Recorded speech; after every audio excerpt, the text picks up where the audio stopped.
Okay, well, let's get our next question in from Clarence. I keep several guns in a locked safe in my house. If somebody broke in and shot or killed somebody else with one of my guns, could I be held responsible even though I did everything right? And again, the question's from Clarence. We'll go, just let Patrick take a shot at the response there. Yeah, Tamika, I actually am a gun owner myself. And I think the important thing in that question is if you did everything right. And so what does that mean? And there are degrees of everything right. So let's start with everything wrong. You leave a loaded gun out in your front yard. No, you can't do that. You're responsible because it's not reasonable that a gun owner would leave a loaded gun that was available to someone. Even if they trespassed on your yard, I believe you would have some liability. Now let's go to everything right. You're a gun owner.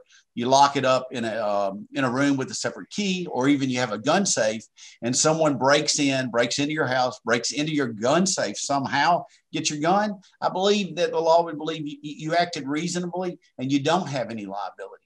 But the law comes back to, if you're a gun owner, did you act as a reasonable gun owner? If someone breaks in your home, that's not really foreseeable.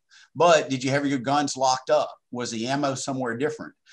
From a practical standpoint, I can tell you that I have a gun safe at my house and I keep my guns in the gun safe. And I don't think they're going to get in it. And I would recommend that you do the same if you have a gun. If not, just change the lock on a closet and put a separate key on that closet and then hide that key or keep that key somewhere safe. I believe that's also very reasonable.